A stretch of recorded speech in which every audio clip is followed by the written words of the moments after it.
to be able to pursue the same in their daily teaching practices. So without further delay, I should start. Yes, Ms. Shilpi and Ms. Barira? Yeah? Yes, please go ahead. Thank you. Okay, thank you. So I will be sharing my presentation.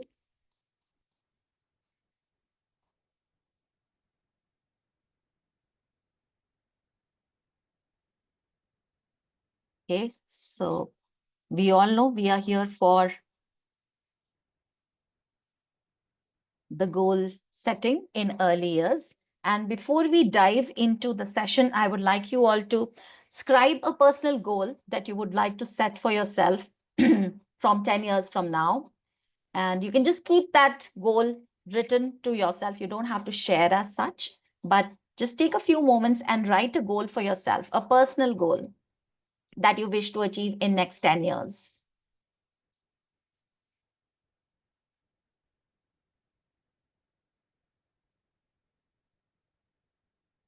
It can be anything, not necessarily professional. It can be professional as well. It can be personal as well.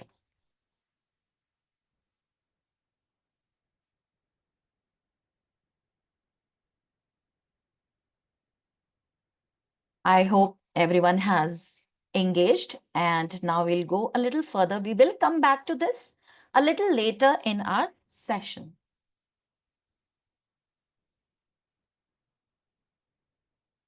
Okay, so let's step into an adult's perspective. Let's look at from our own perspective as to what is a goal. I would request all to please, from your cell phones, just type mentimeter.com, and there is a code which you will be getting. Here it is on top.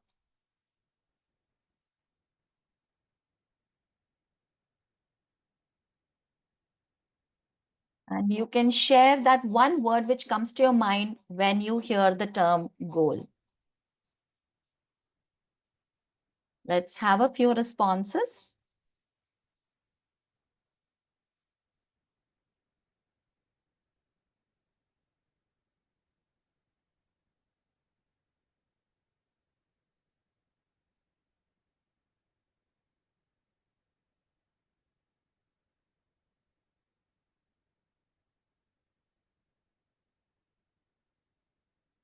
I hope everyone is able to open it from their Google browser. Thank you. We got our first response. You don't have to sign in. The moment you open Mentimeter, right on top, it asks you join with a code. There is a box for it. And you can just enter the code which is right on top of it.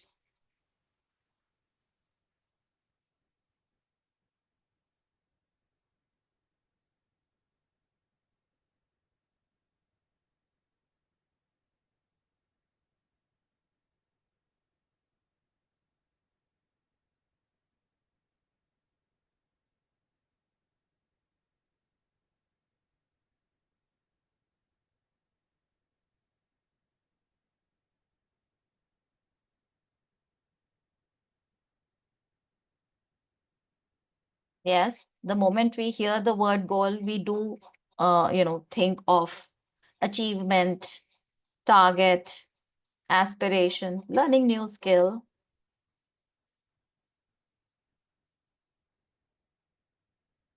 aim, purpose. Yes.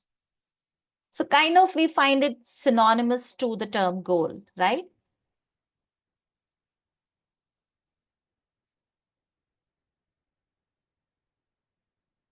Thank you everybody for engaging. Okay, let me just.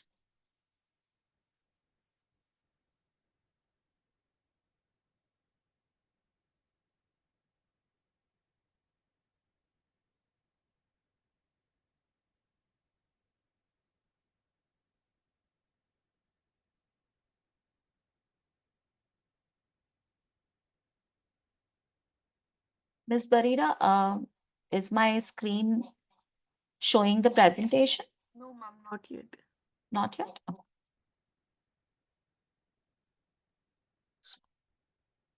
Now it is visible. Thank you. Yes. Okay. So yes, as adults, we can, find synonymous words and feelings for the word goal.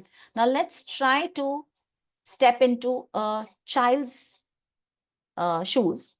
And from their perspective, what do you think will come into their mind? Maybe you can unmute yourself and you can speak. You can share. What do you think would be coming into their mind? Just randomly think of a 4-year-old, 5-year-old. What would they be thinking? 6-year-old, or maybe can put Football, chat. football. Football. Okay. Toys. Toys. Hmm. Yes, Going because to a mall, going to a mall. Okay. Yes. Dressing up like a fairy. Absolutely. Yes. Yes. So something of that sort. So the picture which is there on the screen is something which the adults feel what a goal is. This is what comes into their mind. And something of these sort would probably, the children would relate with goal, like the goal post of a football match, or maybe goal as in, like, if the children would be Hindi speaking, they would, find it goal laddu or goal roti, things like that. So it is kind of very complex idea for a 4-year-old or a 5-year-old to really understand. But that's where the whole focus from from a facilitator's point of view comes into picture, wherein we try to bring down this complex idea to their level. We make it age appropriate, and that's what we are going to do in this session. So before we get into that, let's just quickly look at a little theory sort of a thing, just to open up that idea to you all. So Edward Locke and Gary Latham, their theory of goal setting is the most validated theory in the world, most popular one. And through their theory, they emphasize that setting specific and challenging goals leads to higher performance compared to vague or easy goals. So theirs is a most validated theory which has been accepted worldwide. So I just wanted to give you a little brief, and this is what their theory entails through these steps. Before we go into how we do goal setting, it's important to understand the objective, why we need to do goal setting, that too in early years. Of course, in older classes, with older children, we do goal setting. It comes very naturally for them, because by that time they are, their thinking level is much higher, their cognition is much higher, their reflective skills are much higher to be able to indulge in that process. So goal setting with young children, it's even more imperative, and it's even, if we look at it, it's even more easier, because goal setting comes very naturally to children. They have an innate ability to challenge themselves and go for achieving their goal. And a very basic and a very well-known example that I would show is this one. Right from a baby in the lap, the child, within a span of 1 to 1.5 years, the child is standing, walking, running, and all by themselves. The moment the child gets to know the kind of muscles which are developing, the kind of growth the child is, taking up, and with the right motivation in the environment from the caregivers, from the parents, the child is able to achieve and imitate the adults around him or her, which is standing, walking, sitting, moving themselves. Even if the baby falls, there's no parent, there's no caregiver who would just tell the baby, okay, from now on we are not going to walk, we are not going to try to walk, or we are not going to try to run because we will fall. That doesn't happen at all, right? So this innate nature is already there in the children, so why not tap that innate ability and potential? One is that. From the facilitator's point of view, from the teacher's point of view, from educators' point of view, why is it important to have goal setting in our teaching practices? That's what we will just try to unpack. So with goal setting, when we do goal setting in early years, we are trying to create opportunities for individualized learning, for differentiated learning with the children. We are able to execute and plan differentiated instructions, differentiated content. It is also an opportunity for children to exercise their voice and choice. They have power and control over their own learning. Because they get an opportunity, they get a chance to adjust their or to define their success criteria for themselves. They identify what they would want to learn and how they would want to learn. So they feel very much in control, having an absolute voice in their learning. It is also a process which gives them, which opens up the idea of self-assessment for these young learners. It also helps them to reflect, because it is their own journey. It is easier for them to reflect on what they have done and where they have reached and what else can be done. So it, in a way, it's a very holistic kind of a whole process which caters to all of these things. And of course, the children do develop confidence while going through this phenomena and process. Parents also become a very active stakeholder in the child's learning when the child identifies a goal for himself or herself. So these are some of the main reasons why it is important and imperative to have goal setting in early years, right from early years, and not be waiting for some higher classes. Now we'll get into as to what is the process of goal setting and how we are going to make it age appropriate and interesting enough for these young learners to engage with. I would like you all to just take a quick look at the visual and tell me that what, as a teacher, what I would want you to be thinking at this point, looking at these pictures.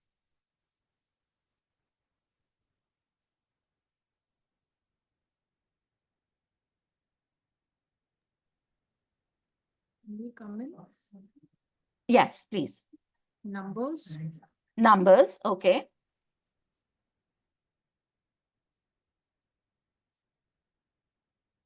Anything else that comes to your mind? What I would be saving money, saving, the saving, concept of saving. no? Very good. Yes, saving, numbers, money, currency, right? Maybe calculation. Ma'am, Yes. ma'am, Meena ma'am is saying it's ways of payment.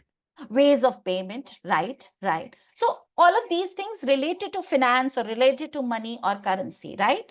Because the visual is like that, that it is making you think in that direction, and that is what the teacher would be wanting as a starting point for herself in the class or himself in the class.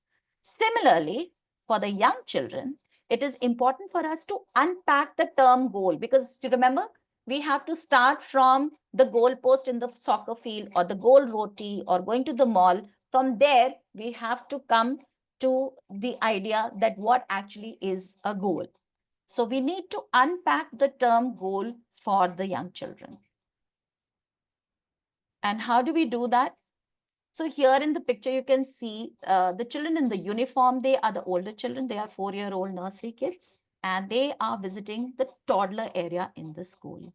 And they've just gone in that room and they have spent, say, like about 10 minutes observing what is happening. How are the children in the toddler room conducting themselves? What kind of assistance they are requiring from the adults in the room? How they are, managing, or how they are engaging with the items which are there in the room, the resources in the room. They're just observing those things.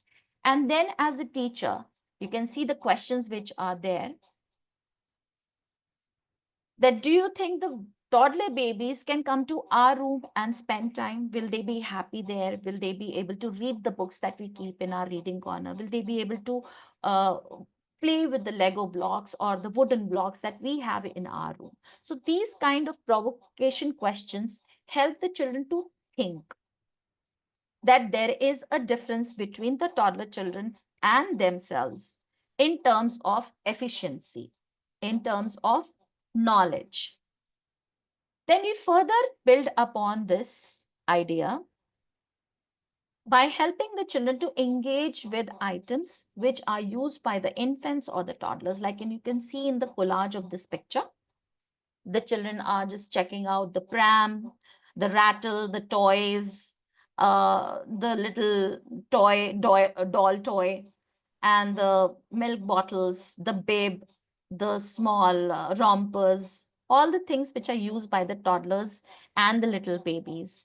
And therein again, the attention is drawn that are we going to use all of these things for us now? And the children naturally they tell us that no, we don't use the milk bottle because we are able to drink water, we are able to drink water or milk from our glass or from a cup. We can hold it because we feel stronger. Our hands are much stronger to be able to hold that glass or the cup. Similarly, for other items as well, they come up with the same responses that we don't use them because we are much more efficient, we are much more independent, we have grown and we have learned to use these things. So we do not need this kind of support, and we have become much more capable than the children who are in toddlers. So from here, the idea of we can learn, we are growing, of course, it's a natural process. But while we are growing, we are learning different things.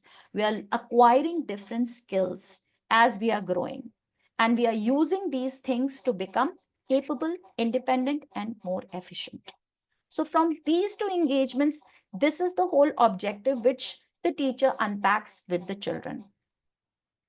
Going further with the idea, we show the children some visuals. Now, I've tried to take out some glimpses of that engagement here as well.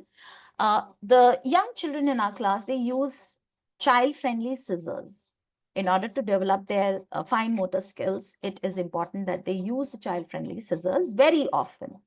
So once the children are very much adept in using those scissors, then we try to bring in this engagement wherein we try to draw their attention that you use scissors and you are very much expert in using the scissors which are there in our class. But look at these visuals. Look at these people who are there in the picture. For example, a gardener or a surgeon or a hairstylist or a fashion designer or a tailor who are also using scissors.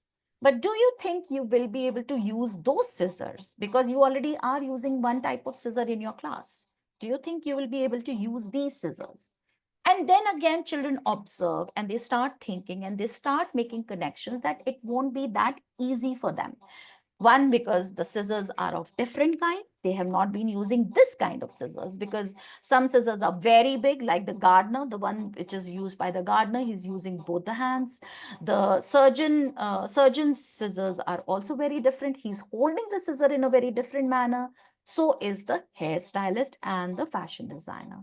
So from here, the idea of the idea of that, yes, maybe we can use these scissors, but we will have to learn to use these scissors. These scissors would need different kind of expertise and skill to be used for.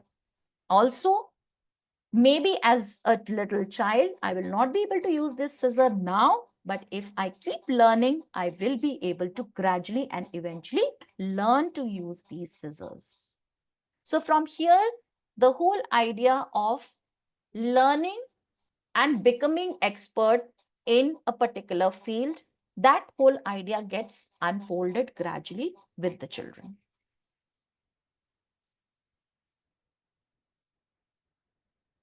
So with these provocations, children develop an understanding that learning something new is important. These provocations also help the children to understand that enhancing their current skill and knowledge is also a way to grow and become independent. Learning is a long-term process. It will come gradually to them. That there is a process to learn and become something. It's not random. There is a set journey to learn something and to eventually achieve or become something. And focused learning through goal setting can help them to be on that journey and to eventually achieve whatever their end product that they would want to be. So all of these things get unfolded and unpacked through these engagements, through the conversations, through these provocations. And children develop a fair amount of understanding of this. Once we are done with what is goal, the meaning of goal is unfolded for the young children. The next step comes into picture, which is identifying the goal for themselves. And that happens because story is the best way to be able to communicate with young children. So we do have a lot of books that we read which are related to goal setting. A few I have mentioned here. Jabari Jumps is a fantastic book about achieving goal and going through certain emotions while you are wanting to achieve your goal. So is Leela Can Skate, I Can Do It Myself. These are very nice and very uh, explicit kind of books about goal setting. So with these books, children understand that it's okay to make mistakes because we learn more when we are making mistakes, and it is all right. We keep practicing and we keep learning, and gradually the mistakes do not happen, or they gradually recede or reduce. It's okay, we can have different kind of feelings. Usually we might feel nervous, we might feel scared while we are trying to achieve something new, or we are trying to learn something new, or we are trying to indulge into something which we haven't done before. These books also talk about risk taking, that there are certain things which we already know, but there would be certain things which we have seen or which we know, but we haven't really tried it on our own, and it could be anything in their environment. So being a risk taker and trying something new is also important in order to grow further. Eventually all of these things make the learners independent. With a lot of practice, they can become efficient and expert in any field or in any skill that they would want to. So with these books, this is how the whole process comes into picture. And then children get inspired because there are different examples, there are different scenarios in these books which talk about different skills which the children would want to do. And children feel inspired and they connect with their real life scenarios as well, and then they are able to identify a goal for themselves. I am sharing a few examples here which are done after reading these books, that what could be your goal. So when the teacher says that what would you want to learn, or is there something that you haven't learned yet, you know about it but you haven't tried it yet, or you would want to learn something new, or you already know something and you want to get better at or better with. So based on these provocation and prompts, the teachers try to scaffold their thinking and support the children to identify a goal for themselves. And the goals are very simple and basic because remember, these are 4-year-olds, 5-year-olds. Like you can see, I want to learn drawing, I want to do skipping, I want to be good at math. So these are some of the examples. Now, setting a goal is still easy, or identifying a goal that, yes, I want to do this goal. Like, for example, in the previous slide, the goal with the first picture was that I want to learn drawing. Now, that's a very broad perspective. That's a very broad goal. As a teacher, then you feel lost as to, how to go about it, because we also need to have a journey carved out for the children. And that happens when we define the success criteria for our goals. Now, this is a game changer for this entire process. The moment you define the success criteria for your goal, things become much more aligned and much more structured, and then they turn into SMART goals, which we know of as adults. So The moment we define the success criteria, we make the goals tangible. We make the goals, the student expectations are met and they are clearly visible in the process. Reflection and what will be the way forward, that becomes very easy. To reverse plan, because we already know the success criteria, to plan it in a reverse manner, it becomes more easy. And then the goal seems achievable and doable. Now, this is how the prompt is given to the children for defining the success criteria. What will it look like when you will achieve your goal? Or when will you know that you have achieved your goal? So you remember the child said that I want to learn drawing. So the middle picture, I will learn to draw a house and a fish. And that's when I know that I have learned drawing. This is the success criteria given by the child. And there are others as well. Like the child said, I want to become better in maths. So this is what the child has said, that I want to learn to count. I want to learn to skip with my mama. It's not only the single person skipping, but I want to do the double, double people, two people skipping together. That's when I would know that I have learned skipping, or that's when I would know that I am good in maths, or I have become good in better in drawing. So these are the defined success criteria. And once we have this on the paper, things become easier because the goal is right there in front. It is very tangible, it becomes very achievable, and it becomes very measurable. And to plan it in a reverse, in order to achieve, the whole process becomes very aligned and easy to chalk out.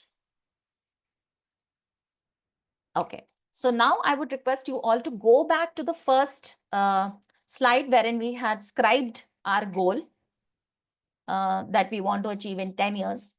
Now try to define how will it look like that you have achieved your goal. When you have achieved your goal, what would be the outcome? What will it look like? When will you know that you have achieved your goal? And maybe we can have one or two of you sharing.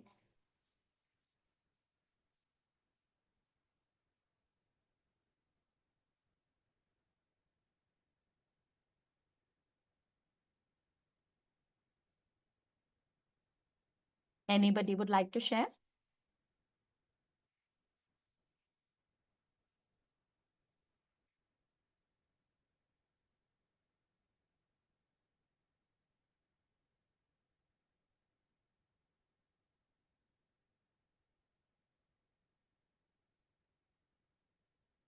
Okay, in that case, I will share my example.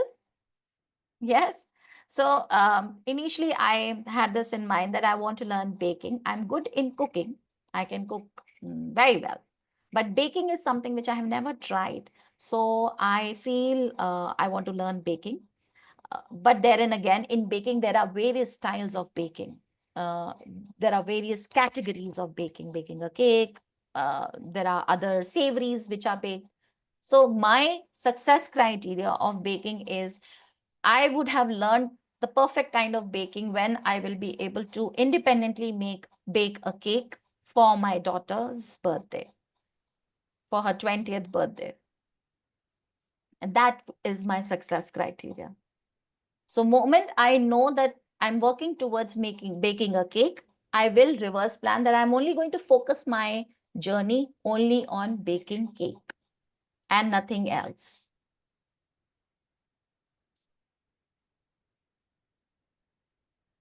Now, once we have identified the success criteria and identified the goal and identified the success criteria, like I said, it becomes easier for to reverse plan. So when we are reverse planning, there's a lot of communication, one-on-one communication that happens between the student and the teacher in order to both of them are aware of what is happening, what is it that they want, and how they are going to take it further. Next is knowing the current level. Like in the previous slides, you would have seen, I will know that I have achieved my goal when I will be able to draw a fish or and a house. So the child had drawn that how I'm drawing the fish right now. So To know the current status of the same objective or goal is very important. So everyone needs to know what is the launching pad for them. So to know the start point, it is important. So the teacher and the student, they work on what is the current level from where we have to start. Then, of course, making a checklist, making a whole list of things as to what are the things and when we are going to do these things. Will it be, whether it will be done in the morning routine, the practice work, and where will what will be the consistency of practice, that all will be decided. Then who all are going to help in achieving the goal? It could be the family members, it could be the school, it could be the homeroom teachers, or it could be any of the specialist teachers. Like, for example, in the drawing goal, of course, the teachers would need the help of the drawing teacher or the art teacher as well. Then, of course, in the end, what are the resources which we will need? So all of these things are done along with the child, so that the child is aware that how we are organizing ourselves to work towards achieving our goal. And here is the tracking and documenting of the journey. So here you can see in the picture, the first step is that the child had gone to the art teacher showing that this is the kind of fish I am making and what is my expectation. So the child did mention about that I had read a book, story book, and in that I had seen a picture and I want to, draw something similar.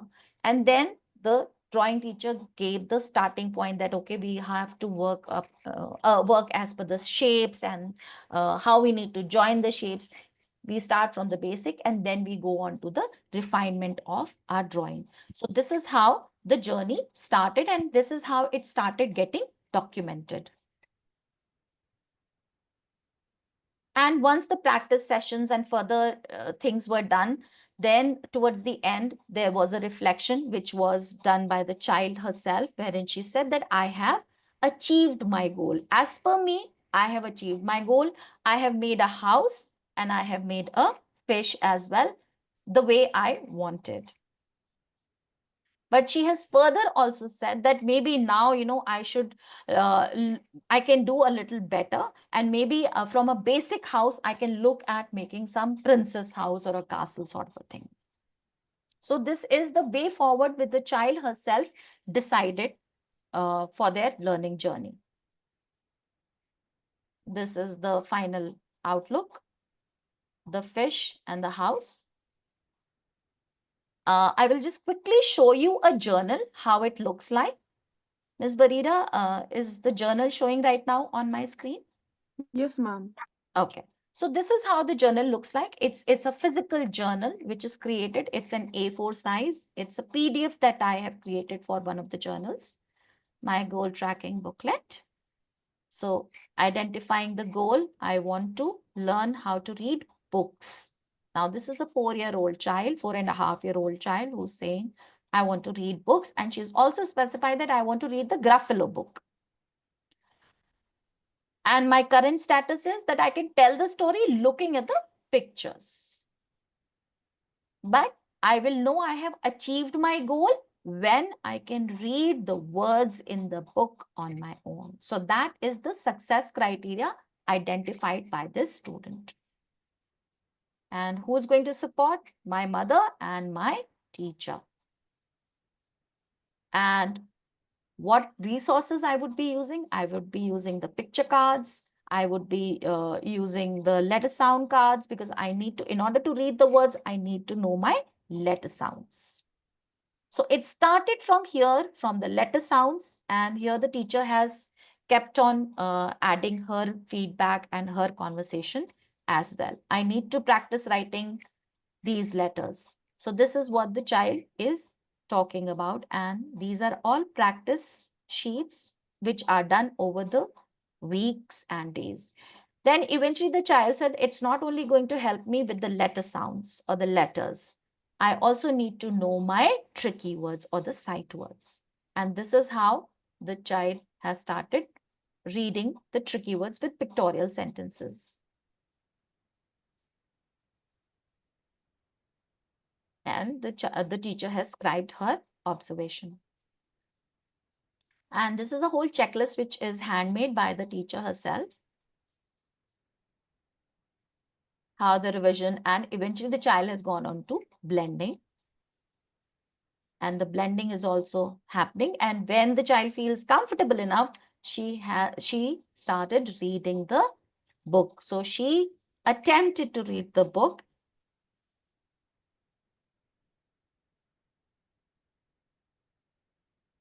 And this is her reflection. There were a lot of sentences in the book. I could identify the tricky words, but needed ma'am's help to read.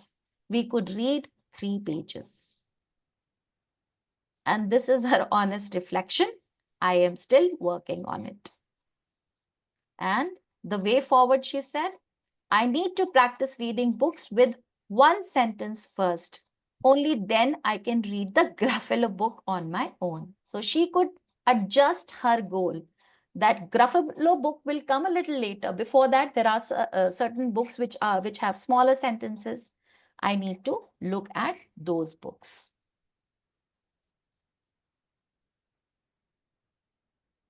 Now let's play a quiz, okay, and know what is the role of the facilitator in setting the goal.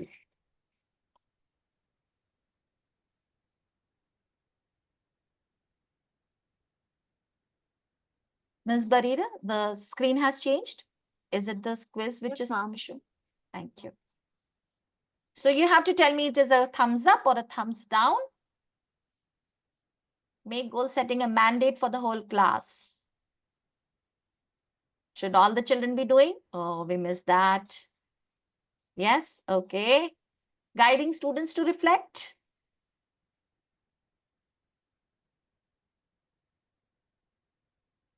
Yes, we should be guiding students to reflect. Regularly checking in with the students to review progress. Should we be doing that? Yes. Differentiate goal setting based on individual students' abilities and interest. Yes. Thumbs up. Impose goals without student inputs. Should we be doing that? No, that's a thumbs down. That should not be done. Celebrate progress and effort, not just the final outcome. Yes. Okay, with this, we are done. And we will go back to our presentation. And let's just look at the last leg of our presentation. When do we set goals in early years?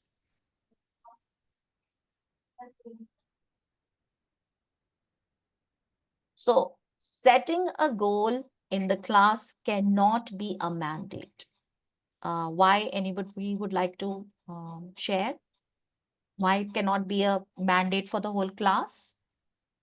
Um, Maybe the child doesn't has a goal at that moment, and if we mandate it, it becomes a little more pressure for the child. Absolutely, absolutely correct, Mehnaz. Of course, because in our class also you have to see that the children are at varying levels cognitively, emotionally, and in terms of settling themselves. When the child is feeling more settled and cognitively developed enough to be able to reflect and to be able to identify, only then, because as a teacher you will be able to gauge that yes, is it happening or not happening, and only then you bring that idea in front of the child. Otherwise, like Mehnaz just rightly said, it will be a pressured and a forced um, thing for the child rather than being something which the child would feel interested to do. Then, like I said, we have to look at student readiness for it. So student readiness could be in terms of cognition, it can be in terms of emotional settlement, it could be just the physical kind of settlement in the class. How ready the child is for this kind of a complex idea to dive into. And the focus has to be on what I cannot do yet, because there could be because we don't want the child to think of something very abstract idea. I want to be a unicorn. We don't want that, because that cannot be a goal. So because we need tangible goals, so we have to keep focusing on that. What are the things that we are not able to do yet?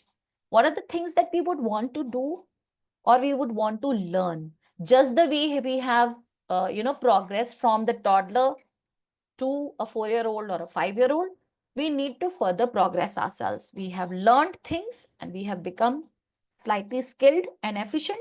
We need to develop that idea. So as teachers, it is important to focus for us on what I cannot do yet. Like I cannot use the gardener's scissor, or I cannot use the surgeon's scissor yet. I use the scissors, but I do not use those. So what do I need to do for that?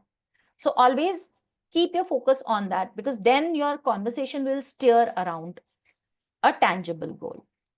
And of course, goal setting is a guided process. The teacher's guidance and scaffolding to develop a child's thinking is always required. But it should not be led explicitly and totally and entirely by the teacher. Then it becomes a mandate, and then it becomes a pressured or a forced sort of a thing to be done in the class. Parents as collaborators, we can, the moment we set goals for the children in the class, it would be nice to involve parents, because then they act as catalyst in the whole process and in the whole journey. So educating the parents about goal setting, or the kind of goal which their child has set, maybe that can be done through a newsletter, through an email, or maybe an orientation sort of a thing can happen. So keeping them apprised about that would be a good idea. Involving involving parents in goal setting conversations. So whenever there is a conversation between the teacher and the parents about their child, so the idea of goal setting, the progress which is happening, that can be shared with the parents, so that they are well informed.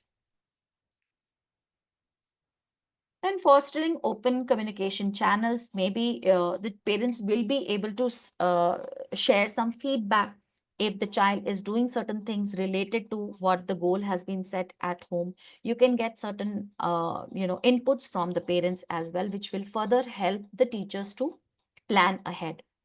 Then reinforcing that goal setting has to be done, because it has to be kind of an environment for a child to identify the goal and work towards the goal. It cannot be set only for that particular lesson or that particular time. It has to be in the environment. The child needs to hear the same thing at home as well. And of course, it doesn't have to be a nagging thing, but because if everybody is aware of it, it becomes an environment wherein the child also understands that yes, my teacher also tells me something similar, and my parents are also telling me something similar. And then sharing certain strategies, something very simple which the parents can do at home. Maybe give them some designated time, maybe just encourage the children while they are working towards their goal, or maybe just role modeling them for achieving their goal. Just saying the word goal with the children also will make a lot of difference in their learning journey. Okay, so with this, I think I have covered the main aspects which as a teacher one would be should be knowing in order to incorporate this complex topic of goal setting with early years. And if anybody at all would have any questions or anything that you would share, uh, please go ahead. Hi, Ma'am, ma'am. Anisha ma'am is asking. Okay, please go ahead. Yeah, Anisha this side. Thank you. So ma'am, I have two things. One is that I joined because of network issue. I joined when you were on slide number 4, step 4. So I request you, if you, in case you can show us the step 1, 2, and 3, to get a better clarity. Second thing is, that's a question that I love the way that the journal was created. And being in early years from last 10 years, it's always been a question mark for me that how I can bring goal settings in early years. Thank you so much, I would say, because it gives a lot of clarity that how beautifully the child has taken a step by step to reach that level. And somewhere we're preparing them for future also, that how you should set your goals and what are the success criterias to reach to that goal. Ma'am, my only question is, being in a coordinator position, when you have to ask the teachers to keep a track of all these, the making journal is a good thing that can be done in the starting of the year, but how to make sure that you are addressing the goals of every child, that too in a different way, and that too when you are teaching, the teaching curriculum has to go hand in hand. What strategies or how we should follow that, that the teacher can also put effort mindfully for the learners, and it shouldn't be an extra task for the teachers to do. Right, right. Absolutely. So for your first request about the step 1, 2, 3, they are quite lengthy, but I will try to revisit those if the time permits. Miss Barira will tell me about that. Journal, yes, of course, journal. Um, if you would have noticed the prompts which are there in the journal, they make a lot of difference. The kind of Yeah. prompts you use, because Yeah. those are the ones which help to drive this learning journey. Then, thirdly, as a coordinator, how to drive your team about it. So, like I said in my last slide, uh, it doesn't have to be a mandate. So, like if you have 20 children or 10 children, whatever the strength of the class is, all the students in the class cannot be going with the goal setting at first, initially. It has to be identified by the teacher that there will be initially, say, like about 5 to 6 children who would be able to engage with that idea of goal setting. And they focus on only those. The moment you will tell this to your teachers, first thing would be sorted that, okay, it's not to be done for all the class. It's only 5 children or 6 children. Identify the ones who will be able to engage with that idea. So, like I said, it doesn't have to be a mandate. It doesn't have to be done by the whole class. You need to choose your students in order to start this journey with them. And of course, yes, it will take some time for the teacher, for the students to do it. But the step 1, 2, and 3 is done with the whole class, because you're reading books, you are doing provocations, you are questioning, you are discussing. And during those steps, you will get to know that there are these 5, 6 children who will be able to engage with this idea of goal setting, who will be able to identify the goal on their own. They're not getting inspired by their friends or peers, that I want to learn swimming, and all the other four are also saying that I want to learn swimming. So that has to be identified by the teacher. And the moment you identify the goal and the success criteria is identified, things become very easy. Like I said, reverse plan. You would know what are the 10 things or 5 things you have to do, and you make a particular tray or a particular resource box for that particular child, that this is the resource box which I will be using on a weekly basis with that particular child. And you don't have to give like 1 hour or one whole lesson or half an hour with a goal. Once the goal is identified, once the success criteria is defined, for practice, the child needs to engage only, say, like for 10 minutes. Beyond that, no. Because it has to be a gradual process. Day by day, the children are working towards it. Like the child who was saying that I want to read books, she knew that I have to start from scratch. I have to start from knowing the letter sounds first. And it is going to be that process for me to start blending and then to put 3 letter words together to say the word, right? So it has to be done in a very gradual manner. But yes, the initiative has to come from the teacher, that she identifies that this is the time which we will give to the children.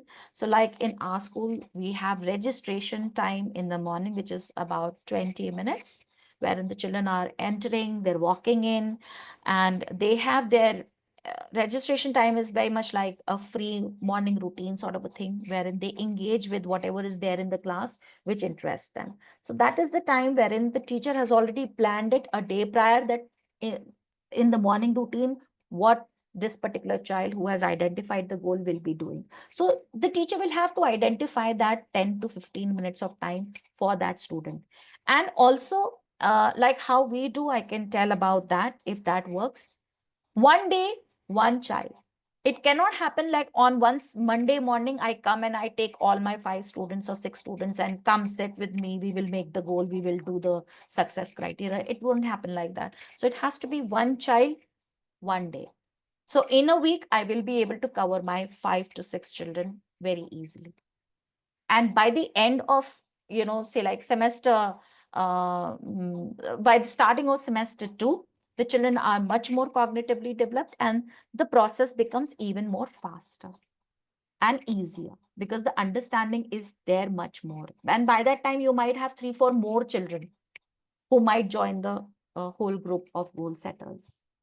I hope I was able to give you some Yeah, fruitful yeah, 100%, suggestions. ma'am. It was really good. Like, I like the way that when you mentioned that one per day, well, like one child at a Yes, time, that really helps. Because if I take a group of 5 children and all five have different goals to achieve, so for a yes, teacher also to provide that many resources to work one by one, customizing absolutely. that, it is quite overwhelming. So it's better Absolutely. you go one at a time, and then you can Yes. actually give your wholesome thoughts and resources to those learners. Right. Thank you so much. But I'm sure I got a message that the recording will be shared in case we want to. In case you are not able to, ma'am, only I request if you don't have any other queries, just showing slash step 1, 2, 3. The rest I will see the recording and then I'll go through with all. I But have thank no you problem. so Sure. much. Let's It's just see if there lovely. are no other questions. We will Yeah, go through. thank you so much. Thank you. Hello, ma'am. Divya, yes. Yeah, I'm here. Hi, Am. Hi. Uh, Very nice session, very interesting session, ma'am. Basically, I'm a private educator and I take a primary, so first to fifth standard, and English language is my forte. So I want to understand how do you, put this goal setting with primary students. So maybe say second standard or third standard. And in what way? Like you're doing, like I do once a week language concept. So they come to me for 1.5 hours once a week. So then Hmm. how do I target this goal setting or help them to think and achieve some goal in their life? So is Hmm. it like, should I do with my concepts or how do I go about? Okay. So, for little older children, say like upper primary, if I would say call them, so there the leverage that you would have is the cognition. The children will have a much better understanding than the pre-primary children, right? So one thing is that which on which you can capitalize. Now there you can give them option that would you like to pursue something which interests you, okay, or the second option is you would want to pursue a goal with which you think you will elevate yourself in the subject that you're teaching or the subject that they're learning, in your case English language, right? So then maybe there might be a child who would say that I am not good in my Mm, persuasive writing. Oh, okay. If you are talking about grade 2, not persuasive writing, maybe punctuations. Yeah, Okay. punctuations or Sentence vocabulary. construction. Yeah, Let's go with very basic sentence construction. right. That I feel I am not, good with sentence construction, and I would want to become better with sentence construction. And then, because sentence construction, you already know what will be the success criteria. It's a very structured thing, right? That sentence will be starting with a capital letter, it will be ending with a period, and if there are nouns they will have the capital letter, very basic ones. So the success criteria, the child will not have to define the success criteria because it is a set standard process, it's a standard goal, it's a standard concept, right? So okay, we will only work on sentence construction. So that then as a teacher, you will have to break down because you would know that what is the current level of the child, where the child falters, whether it is actually writing it, not leaving the spaces between the words, always forgetting to put the period, or always forgetting to not start the sentence with the capital letter. So you would know where the child is faltering or where the child is lacking. So you can start from there. Okay, So for example, let the child write, say, like 5 sentences, construct any 5 sentences with the words that you give them. Okay, the child has written 5 sentences, and you know that the sentences are not entirely correct. But then again, you give them some different sentences which you have written, like a printed one, not the same sentences, something different. That these are the sentences and these are your sentences. Now try to compare. What are the things which are missing in yours? What are the things which are there in them? Is there something which you feel is questionable? Then you question me. If there are things which you understand already, then you understand it. And then you make a checklist for your own self. Like if I'm your student, you will ask me that you make your checklist yourself. Where are you faltering? I am faltering. I know I have to put the period, so that I know. I falter in leaving spaces between the words, leaving proper spaces between the words, or maybe I always forget to start my sentence with a capital letter. So I'm going to make my checklist like that. Have I started my sentence with a capital letter? So I have made a checklist. Like it has to be a kind of a physical checklist on a paper. The child will have to write. So it could be 2 criteria, 3 criteria, 1 criteria. And before the child, you give them the assignment, you remind them that do remember the checklist that you have made. So I think that should help.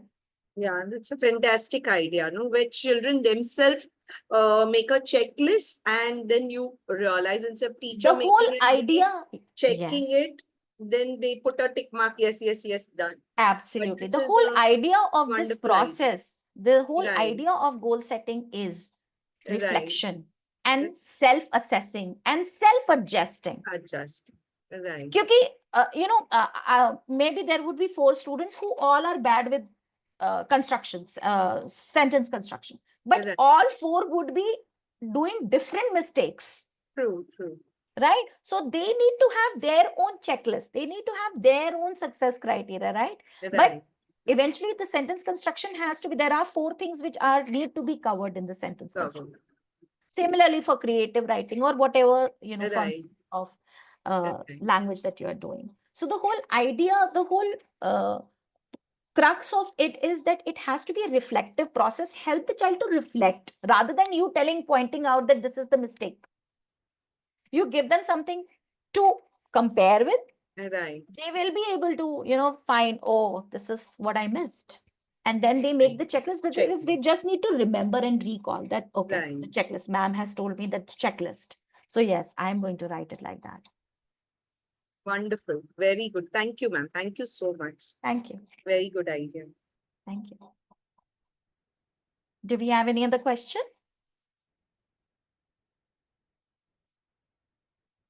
Ms. Barira, do you want me to go back to the slides? Yes, ma'am, you can go ahead. And I feel like if anybody wants to leave right now, Yes, yes, yeah, they yes. can leave. And thank you Sure. so much, everyone, for joining in. And I hope everybody has filled up the feedback form. Yes, Anisha, you are here? Yes, ma'am. Yes, I'm here. Yes. Okay, so this is the engagement that we started with, wherein I had asked the participants to write a goal for themselves, which they wish to achieve in next 10 years. Then we did this. It was just to, kind of unpack the whole basic initial word about goal. Then we got into a little bit of theory thing. Goal setting theory has been devised. The one which is very much popular and validated in the whole world is Locke and Latham's theory of goal setting. So we just kind of brushed through it.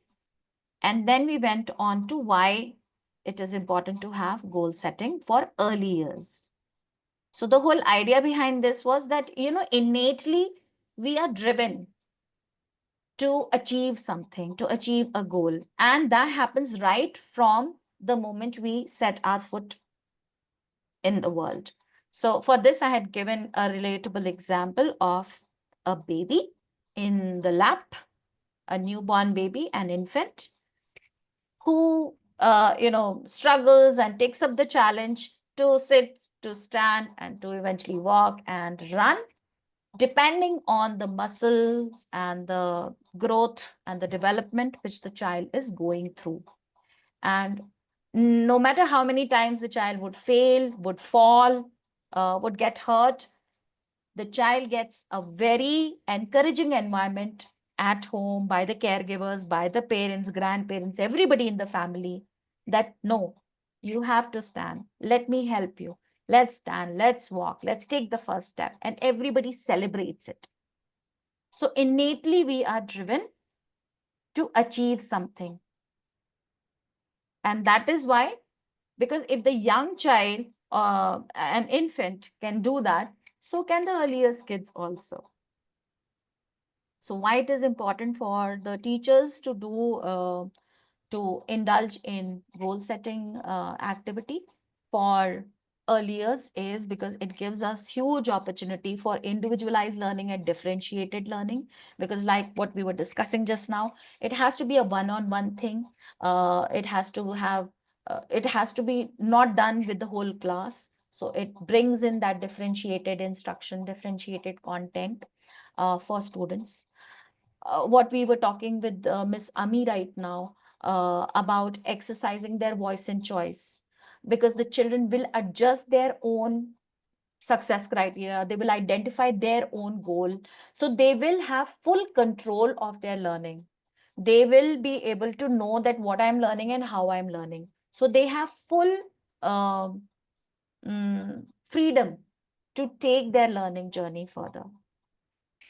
And in our conversation, you would have, heard me saying that it is a good process to help them to engage with something called self-assessment, something called reflection, which as adults also we sometimes struggle. But if we teach these skills right from the early on, it will definitely help them to achieve more and in a much more impactful manner.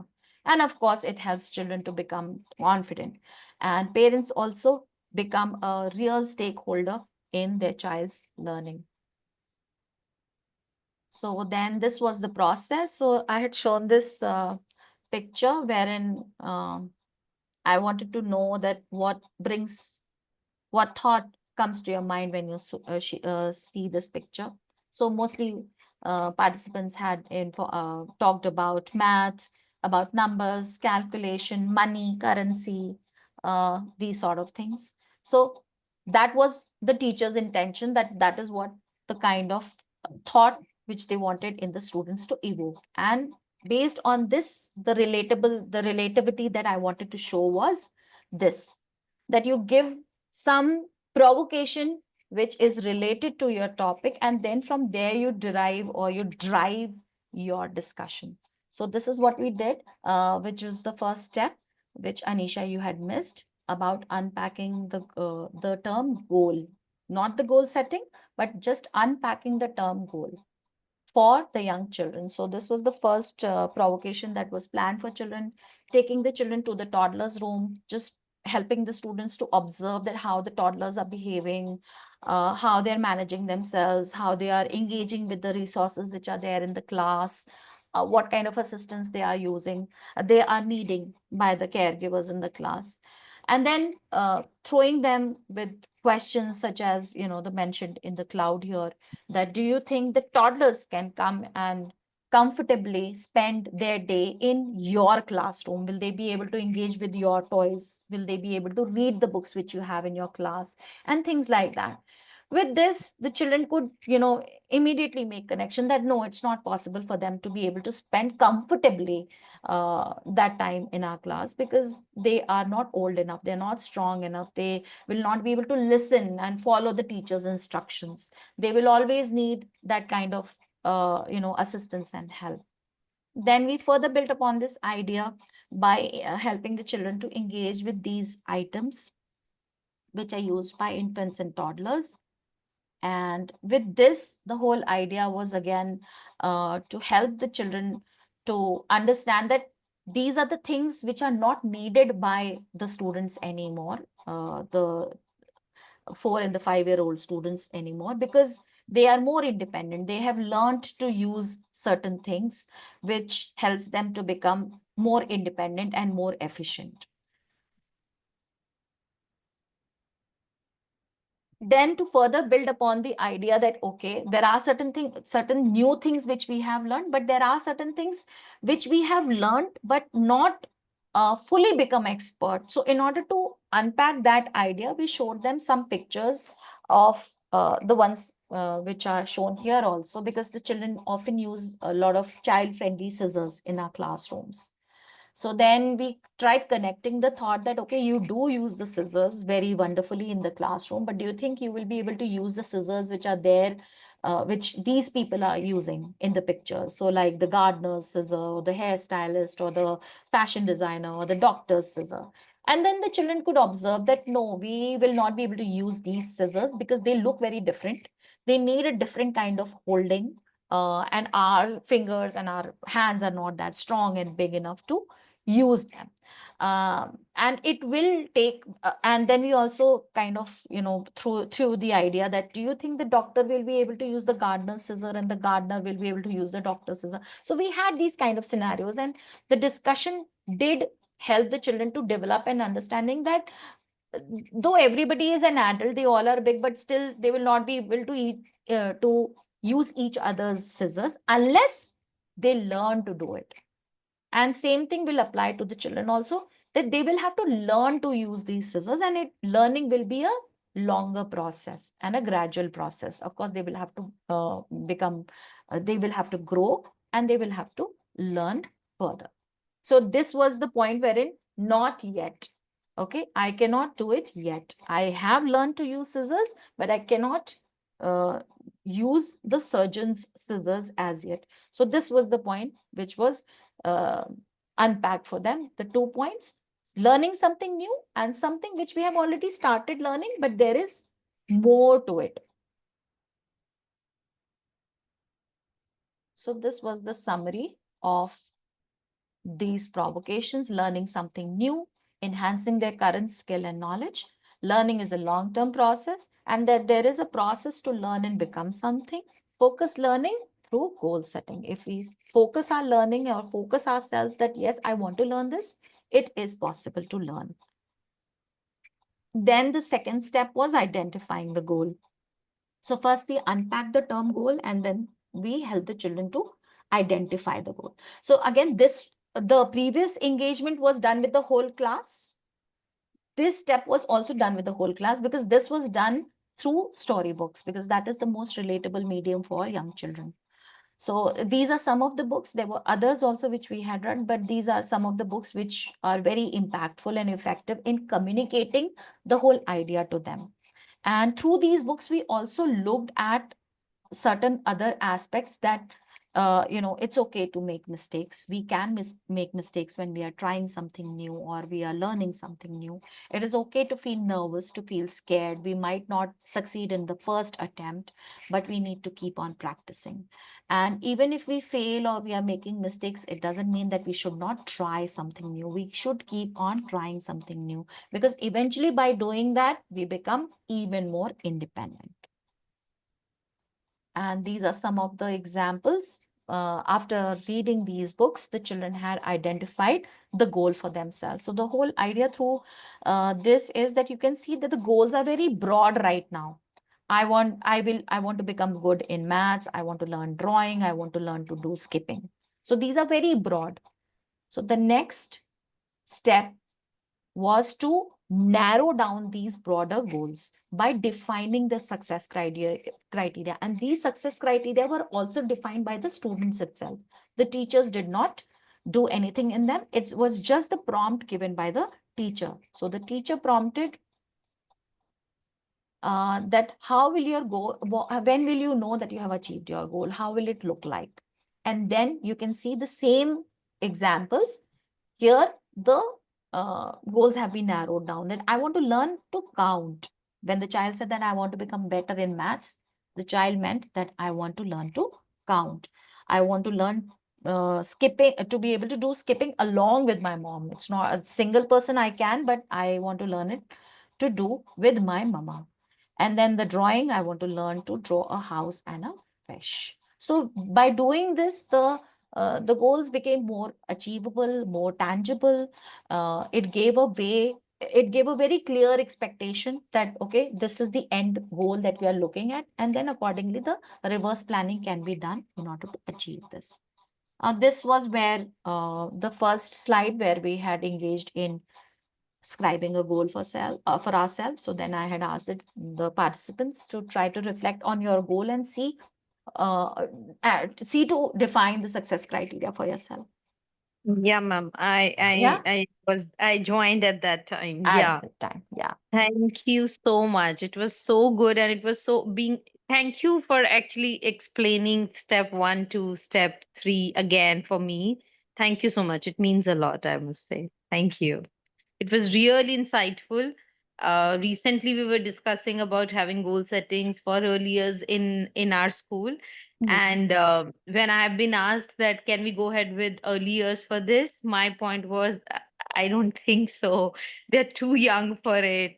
But when I attended your session, trust me, it gives me a boost that now I'll go and say that let's try it because Yes. that's how we should. And I love the Sorry to journey. interrupt you, ma'am. Great to know that, Miss Anisha. And I would just share a small anecdote. We started with this process when COVID happened because we were online. And, teaching the young children was becoming very difficult. But then we devised this idea wherein we were meeting the children. The one on one thing became very easy for us at that time. And we could do a lot more with those 10 minutes, 15 minutes personalized sessions with the children for helping them because the parents were also there. So the process also became quite, doable. And from there, it kept on inspiring us. Then we went into hybrid, then we are full-fledged. Thank God for it, that we are back in, our usual and normal way. And we could continue. And then, of course, online was very different scenario. And now that we are in class, it is very different scenario. But then we have kept on evolving with our prompts, with our whole process, with the timing. And then we feel that we are at a stage wherein it comes very organically and naturally within our teaching practices. So, I would really love to hear your experience, and I would really want to, give you all the best. Do try. Okay, it might not happen, or might not come in the first go, but you will be able to devise it for your own self. Because if you take this as a goal for your own team or for your own grade, it will eventually work out for you because you will adjust the process, the whole journey as how it is, so all the 100%, best. 100%. Thank you so much. And that gives me a positive vibe that yes, we can definitely. Yes, Yeah, yes, yeah. surely. Thank you. It's achievable goal. Thank you. Ma'am, please can I get a glimpse of your journal which you were showing with Isha, ma'am? Yes, okay, I'll just share that. Miss Barida, do we have time? No, Just ma'am, give me I one. don't think right now we have. Like, I can do one thing. I Mhm. will share the recording with everyone. Okay, Because okay. in that recording, everything is accessible. Like, Yes, yes, yes, Okay, everything okay. is there. Thank you so much. I think that would Yes, be helpful to everyone. Yeah, sure, sure, thank you, sure, ma'am. makes sense. Yes. Okay, okay. And we will also share the summary as well. So I hope it won't affect you. Thank. Okay, okay, sure, sure. Okay, with this, we come to the end. I think finally, Thank yes. All the best to everybody. And if at all you would want to connect, I think Barira can be the contact point. If you would have any questions wherein you feel that I can, probably help you, please do reach out. Yeah, and ma'am, are you on LinkedIn? I'm gonna actually give a reflection of your session and will love to tag you and Barida ma'am on that. So if you are Sure. there with the same handle, Yes. Yes, with the I same am handle, there. okay, Yes, perfect. yes, Okay. yes, yeah. Thank you so much. Bye bye. Welcome, welcome. Thank Okay, thank you. you. Bye-bye, Thank you so much, everybody. everyone. Thank you so much, ma'am, for sharing your lessons with us. I hope it will be helpful to everyone. I hope it is because the response we are getting right now. So, Okay. good night, everyone. and I have. Okay, okay, great, great, Yes, great. yes, I yes. will just go through the responses. Okay, ma'am. Yeah, okay. Okay. There is a way to download these, I think. Is there, Maria? I'm not sure, ma'am. Like, ma'am, on Zoom or Mm, the chat session? I think there's no. No, it doesn't show anything like that. Anyways, I'll try to just read them. I'll just take a few moments to read them.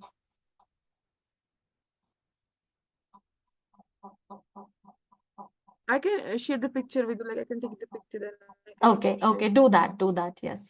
Just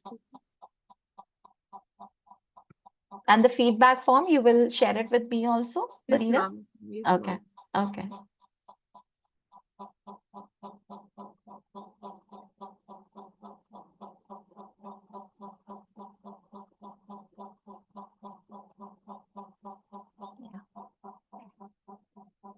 All right, Miss Barira, thank you so Okay. much for your support. Okay, Thank you so much, I will ma'am. leave the Good session now. Thank you. Bye-bye. Good night. night, everyone. Bye bye.